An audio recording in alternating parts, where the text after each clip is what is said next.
ஆக்கப்பூர்வமான நிகழ்வுகளை அலசி ஆராய் ஒரு களம். RDX திங்கள் முதல் சனிக்கிழமை வரை இரவு 7 மணிக்கு.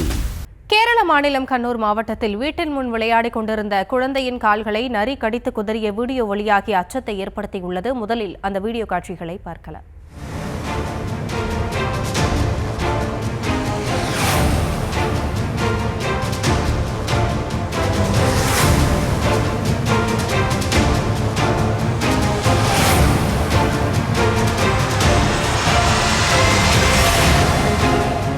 இது குறித்த விவரங்களோடு இணைகிறார் எமது செய்தியாளர் சதாம். அந்த பகுதிக்கு நரி வந்தது எப்படி, அந்த குழந்தையின் நிலைமை தற்பொழுது என்னவாக இருக்கிறது, முழு விவரங்களை பதிவு செய்யலாம். வணக்கம். அதாவது கேரள மாநிலம் கண்ணூர் மாவட்டத்தில் வீட்டின் முன்பாக அந்த விளையாடி கொண்டிருந்த இந்த குழந்தையின் கால்களில் ஒரு நரி வந்து வனப்பகுதியிலிருந்து வெளியேறி வந்த நரி வந்து கால்களை கடித்தது. அந்த காயமடைந்த அந்த குழந்தை தற்போது மருத்துவமனையில் அனுமதிக்கப்பட்டுள்ளார். இந்த காட்சிகள் அந்த வீட்டின் முன்பாக பொருத்தப்பட்டுள்ள கேமராவில் பதிவாகியுள்ளது. அந்த காட்சிகள் தான் தற்போது நாம் திரையில் பார்த்து வருகிறோம்.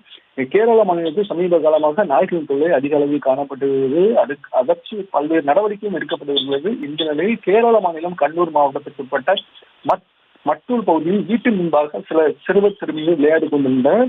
அப்போது அந்த பகுதியானது ஒரு மலை சார்ந்த ஒரு பகுதியாகும்.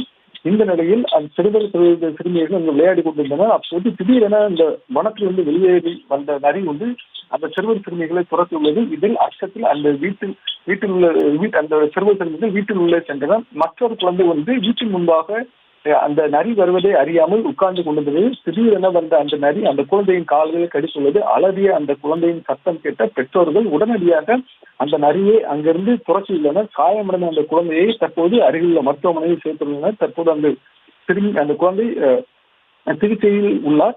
இந்த காட்சிகள் அந்த வீட்டில் பொருத்தப்பட்டுள்ள கேமராவில் பதிவான நிலையில் தற்போது இந்த காட்சிகள் வெளியாகி பரபரப்பு ஏற்படுத்தியுள்ளது. விவரங்களுக்கு நன்றி சதா. ஆக்கப்பூர்வமான நிகழ்வுகளை அலசி ஆராய் ஒரு களம். RDX திங்கள் முதல் சனிக்கிழமை வரை இரவு 7 மணிக்கு.